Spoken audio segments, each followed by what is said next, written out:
키워드를 읽는 시장입니다. 오늘 도움 말씀에 유니스토리 자산운용 김장렬 본부장과 함께합니다. 본부장님 안녕하십니까? 네, 안녕하십니까? 네. 자, 먼저 첫 번째 키워드 금리 인하 관련된 것 좀 여쭤보겠습니다. 7월달 FOMC가 이제 현지 시각으로 내일부터 시작되는데, 네네네. 뭐 동결하겠죠. 그런데 그렇죠. 깜짝 인하 가능성도 여전히 있다라는 그런 썰도 있는데 네. 어떻게 생각하세요? 깜짝 인하하면 시장이 웰컴할까요? 자, 그 부분이 되게 중요한 것 같습니다. 깜짝 인하를 웰컴 안 하면 할 것 같습니다. 웰컴 안 할 것 같다. 그 부분은 경기가 약간 둔화스러운 게 우려 섞인다. 그게 꼭 맞다기보다도 그런 우려가 먼저 제기될 가능성이 높고요. 그게 우려가 우려라는 걸 확인되려면 또 시간이 필요하잖아요. 그러니까 깜짝은 깜짝대로 효과가 있어야 되는데 의도는 무슨 말인지 알겠죠. 하지만 아마 그렇게 해석될 요지가 또 반반 이상이라고 저는 개인적으로 보기 때문에 이번에는 그렇게 나오면은 안 좋을 방향으로 흘러갈 가능성이 있다. 저는 개인적으로 봅니다. 본부장님 그러면 지금 9월 달에는 금리 인하가 100% 반영되고 있는데 그렇죠. 그런 연장선상에서 뭐 45일 뒤에 7월 달에 인하 하나, 네. 9월 달에 인하 하나 네. 경제라는 게 큰 얼개 속에서 움직이는 건데 네네. 그렇다면 9월 달에 기준금리 인하를 해도 네네. 좋을 건 없다라고 보시는 건가요? 그렇진 않죠. 이제 금리 인하가 7월에 하면은 9월도 연속할 수 있잖아요. 선거 이전이니까. 선거 판세에 따라 다르긴 하겠습니다만 정치적으로 중립이라 하더라도 금리 인하를 7월 달에 했다는 거는 이게 완벽하게 보험성이 아니면은 아까 말한 것처럼 경기랑 연관됐다라고 조금이라도 생각이 되면은 7월 달 하고 나서 9월 달 하는 거는 네거티브해 볼 수 있는 거고 근데 7월을 안 한다는 거는 경기는 탄탄하기 때문에 천천히 하지만 금리 인하는 방향 맞다 해서 9월 달에 하는 거는 네거티브하지 않게 반응할 가능성이 더 높다고 그렇게 봐야 될 것 같습니다.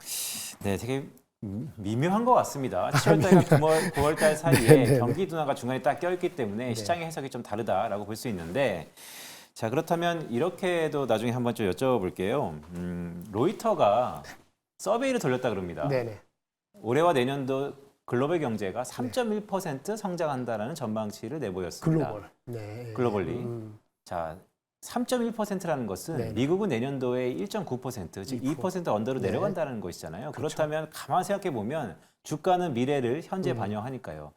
올해 하반기부터 내년까지는 미국 경제는 약간 슬로우 다운 아니면 안 좋고 오히려 다른 국가, 물론 중국을 비롯한 아시아이겠죠. 그렇죠. 이런 쪽에서 반등한다. 네네. 자, 그렇다면 우리 국내 특히 반도체 어느 쪽으로 가닥을 잡아야 될까요? 사실 이게 두 가지 양면성이 있는데요. 우리 미국 쪽으로 하는 거는 AI 쪽이에요. 그렇죠? 주가도 영향을 받고 실제 출하량도 HBM 중심으로 미국 중심이잖아요. 미국이 중국을 막고 있으니까 중국으로 나가는 게 임팩트가 크진 않단 말이에요. 미국의 반이 이상이 있고요. 주가적으로는 미국 쪽 영향이 한 70%입니다. 근데 실제 레거시가 많죠. 레거시는 중국하고 다른 나라 쪽이기 때문에 그게 상쇄될 여지는 있어요. 근데 주식시장은 아마도 미국 쪽에 디클라인 되는 거에 대한 임팩트를 먼저 받고 나중에 이제 실적으로 봤을 때 레거시 쪽이 이머징 마켓이나 중국을 포함해서 회복되네 이렇게 볼 수 있는 거거든요. 주가적인 임팩트는 먼저 부정적이거나 중립 이하가 먼저 반응할 가능성이 높다. 저는 그렇게 봅니다. 그러니까 생각해보니까 레거시 쪽의 중국발에 대한 실적, 하지만 AI를 비롯해서 미국발에 대한 실적에 대한 기대 이런 것들이 상당히 좀 혼재돼 있다라는 생각도 좀 드는군요. 자, 두 번째 키워드 보도록 하겠습니다. 자, 반도체를 둘러싼 투자 환경을 좀 점검해야 될 것 같은데 먼저 실적 볼까요? 마이크로소프트, 애플, 뭐 AMD 이런 전망이 어떻게 되고 있습니까? 네, 마이크로소프트 예상보다 잘 나올 겁니다. 근데 우리가 TSMC도 봤습니다만 알파벳도 그렇고 TSMC 말할 것도 없죠. 그건 먼슬리 매출이 나오는 거고 알파벳도 많은 사람이 커버를 하잖아요. 그러니까 잘 나와도 그게 10%에서 벗어나지 않아요. 한 5% 벗어나는 게 파지티브한 거잖아요. 근데 마이크로소프트하고 우리 TSMC하고 알파벳이 실적이 컨센서스보다 5% 더 나왔거든요. 근데 주가는 8%, 5% 빠졌어요. 지금은 실적 이슈가 아닙니다. AI 투자에 대해서 어떻게 계속 커미트를 하는가. 믿음을 가지고 투자하는 것이 맞다고 사람들이 설득을 당할 것이냐. 실질적으로 더 좋다면 지금 기여를 얼마만큼 영업이익이나 아니면 광고나 이런 거 얼마나 되고 있는가를 좀 더 전분기보다 긍정적인 톤을 나오기를 기대하고 있는 거죠. 그래서 그것이 더 중요하기 때문에 마이크로소프트가 실적이 한 3%, 5% 더 잘 나오는 게 중요한 것 같지는 않고요. 어떻게 AI 캐펙스에서 커미트하느냐가 오늘 밤, 내일 아침에 가장 중요하고요. AMD하고 인텔은 실적은 쏘쏘하거나 별로 안 좋을 것 같습니다. 이미 애널리스트들이 다운그레이드를 이번 분기 예상을 미리 다운하거나 아니면 다음 분기까지도 약간 전망이 좀 그렇게 녹록하지 않다는 식으로 코멘트를 하고 있고요. 그리고 이제 그 메타인데요. 메타는 광고 쪽이잖아요. 역시 얘네들은 지금 투자를 계속 하고 있다는 걸 연일 얘기했기 때문에 실적이 좋게 나오든 나쁘게 나오든 그 넘버는 전혀 관계 안 할 것 같아요. 메타는 오히려 오픈 AI, 오픈 소스 AI 얘네 추구하는 게 그거지 않습니까? 오픈 소스 AI 장점이 어떻게 진짜 장점인지를 더 설득력 있게 얘기를 해야 되기 때문에 내러티브가 메타한테 매우 중요하고요. 유일하게 실적이 괜찮다고 한다면은 아마 웨스턴 디지털 정도 여러분 잘 모를 수 있는데 하드디스크 다음에 스토리지 하는 회사들은 워낙 가격이 플래시가 빠지고 보다 보니까 출하량이 괜찮거든요. 그래서 그 정도만 좋고 우리가 얘기하는 큰 덩어리의 실적이 엄청 좋아서 주가가 업사이드다 이렇게는 아닐 것 같습니다. 자, 빅테크의 실적 시즌을 앞두고 특히 미국 기업들은 애널리스트의 추정치가 대부분 실적에 반영됨에도 불구하고 투자자들을 설득시켜야 되는 이 부분이 매우 중요하게 작용할 거다라는 말씀을 주셨어요. 네네. 자, 요즘 같은 정보의 홍수 속에서 투자자들을 설득시키는 건 참 어려워 보이는데 네네. 그런 의미에서 내일 삼성전자의 컨퍼런스 콜이 네네. 있죠. 자, 삼성전자가 2분기 서프라이즈 실적을 발표했기 때문에 네네. 그 세부 항목 중에서 재고 자산을 어떻게 평가하는지, 또한 DS 부분을 얼마나 신장했는지가 매우 중요할 것 같은데 뭉뚱그려서 결론적으로 금융시장, 특히 삼성전자 주가에는 네네. 호재일까요?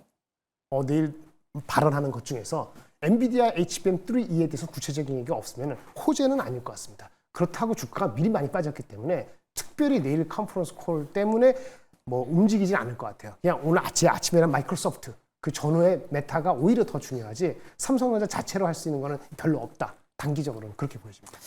알겠습니다. 내일 삼성전자 컨퍼런스 콜에 대해서 일부 투자자들이 특히 삼성전자 주주분들은 매우 기대를 하고 있는데 관련돼서 좀 보도록 하겠습니다. 자, 애플 AI 얘기 좀 해볼까요? 네네. 자, 엔비디아의 아성이 이렇게 무너지는 겁니까? 아니면 이렇게 발주처와 수주처를 쉽게 바꿀 수 있는 겁니까? 이렇게 성시였던 건가요? 그게 좀 애매하긴 한데요. 이게 그 애플이 하는 방식이 이제 서버잖아요. 서버 쪽에서도 엔비디아한테 의존도를 줄이겠다는 의지를 공공연하게 얘기를 해왔거나 그렇게 추론됐는데 그게 확인된 거잖아요. 그래서 엔비디아가 오늘 아침에 빠진 게 그거 연유가 어느 정도인지 정확히 모르겠습니다만 네거티브한 거죠. 엔비디아한테 목매인 사람들이 네거티브한 거고요. 다만 애플이 그 이제 이른바 온디바이스 AI 이 온디바이스 AI는 원래부터도 워낙 가볍기 때문에 거기 무거운 GPU 그 엔비디아의 칩을 집어넣기는 어려웠기 때문에 원래 기대를 안 했거든요. 근데 온디바이스 AI에서는 NPU하고 CPU를 합친 것이 기존의 GPU 헤비한 것보다 낫다고 해서 그렇게 하고 있는데 이건 좀 더 지켜봐야 돼요. 왜냐면 엔비디아도 그 GPU를 가볍게 해서 그 NPU 비슷한 GPU를 만들어서 CPU하고 그 패러렐하게 해서 그 AI 온디바이스 휴대폰에다가 하려고 엄청 노력하기 때문에 아직 우리 온디바이스 AI가 제대로 된 것이 나온 게 없지 않습니까? 휴대폰 쪽이. 그거는 뚜껑을 열어봐야 돼요. 근데 지금 얘기한 건 서버 칩에서 학습시키는 게 벌써 그걸로 했다 그러니까 어떻게 되냐. 그런데 일단 그 애플도 그렇고 예전에 그 테슬라도 그렇지만 기본적으로 자기네가 자체 작업하는 칩하고 엔비디아 거를 다 병행합니다. 한꺼번에 바꾸지 않기 때문에 그렇게 확 이렇게 오버나잇식으로 이렇게 되지는 않을 거기 때문에 너무 소스라치게 놀랄 수는 없고 방향성에서는 엔비디아 독점이라는 게 모든 면에서 지속된다. 이렇게 단정질 수는 없다. 이 정도로 이해하시면 좋을 것 같습니다.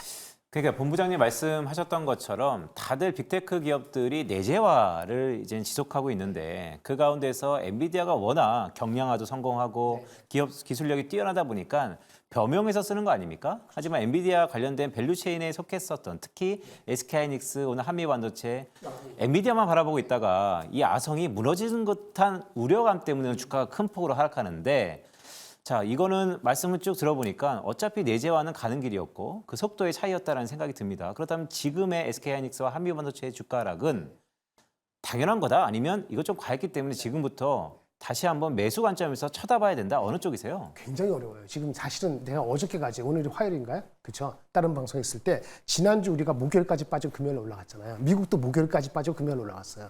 목요일까지 빠질 때가 한 열흘 빠지고 그 다음에 보통 3주 동안 올라가는 게 바텀 아웃하는 거거든요.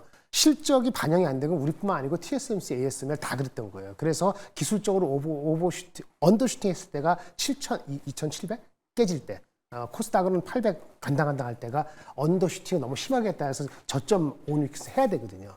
근데 오늘 빠진 거는 아까 엔비디아 해석도 있지만 사실은 제가 좀 오면서 느낀 것 중에 하나는 아까 금투세 뭐 나오지 않았어요? 기사? 네, 폐지인 거죠? 폐지 아니죠. 네. 보완이죠. 네, 5천만 원이 아니고 1억. 거기에 대한 그러게요. 그거를 뭐 환영하시는 분도 계실지 모르겠습니다만 조금 실망이 들어가는 거 아니냐는 생각도 좀 들거든요.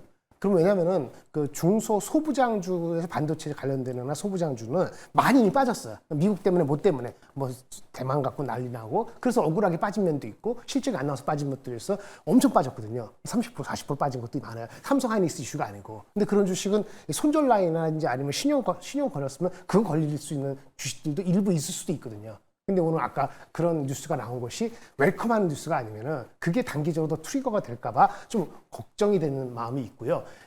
지금 앵커님에 대한 질문에서는 제가 봤을 때 기술적으로는 한미반도체는 지난주 실적이 잘 나왔거든요. 그렇게 원래도 한 20%. 근데 지금 기술적으로 13만 5천 원 정도가 제가 지켜야 된다고 봤는데 그게 하염없이 내려가면은 이건 지금 손대기는 좀 쉽지가 않죠. 지금 펀더멘트 외적으로 흔들리기 때문에 어떻게 말씀드리기 어렵습니다.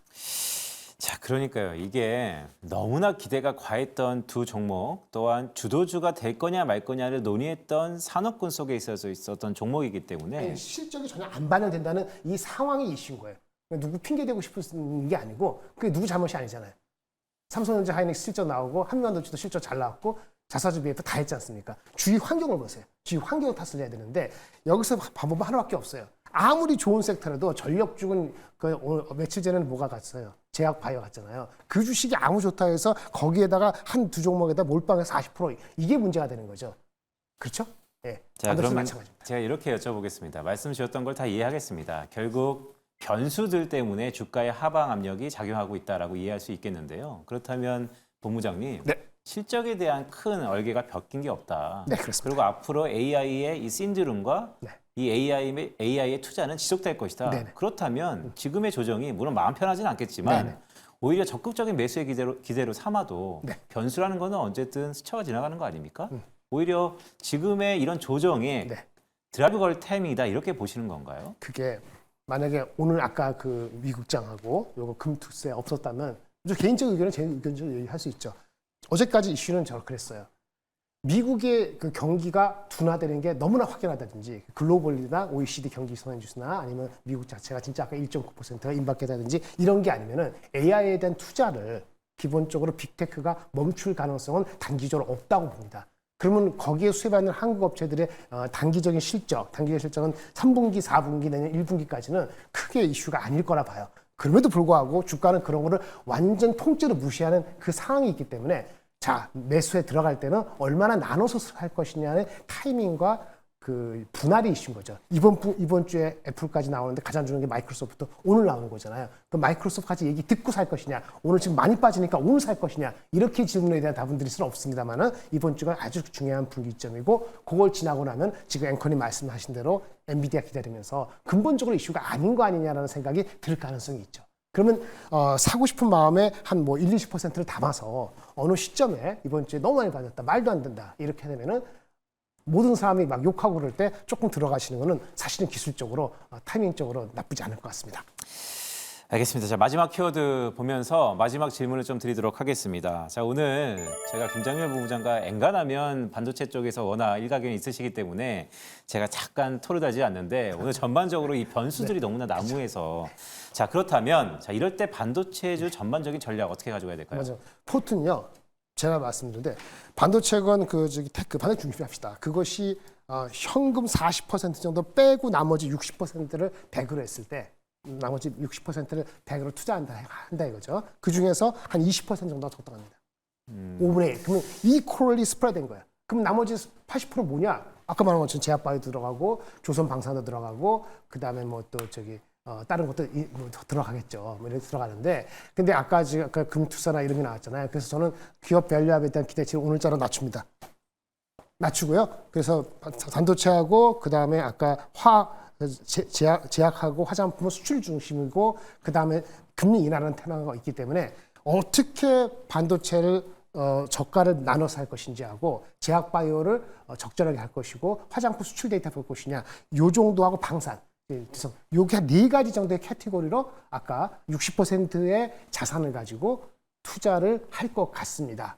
만약에 진짜 전 세계 글로벌의 상황에 대해서 애매하다면은 여기에 트위스트를 둔다면 인도라든지 이런 쪽을 좀 가미해서 나머지를 빼는 것도 방법이라 봅니다. 짧은 시간에 말씀드리기 애매한데 그 결국은 뭐냐면 반도체가 AT가 아마 떨어졌다 해서 그 주식을 갑자기 싸다고 해갖고 30% 40%할 상황은 단기적으로는 아니고 그거는 이번 주 엔비디아 실적 나와 8월까지 나눠서 그러면 길게 나누면 5번이고 적게 나누면 3번 되지 않습니까? 그 정도 나눠서 접근하시는 게 맞다고 보여집니다. 네, 오늘 김장렬 본부장 얘기를 쭉 들어보니까 경기 침체가 아니고서는 오늘을 기점으로 8월 말에 있을 엔비디아 실적까지 분할해서 적당한 가격으로 포트를 기술주 중심으로 담아도 나쁘지 않을 거다라는 말씀을 주셨습니다. 자, 오늘 유니스토리 자산운용 김장렬 본부장과 함께했습니다. 본부장님 고맙습니다. 네, 감사합니다.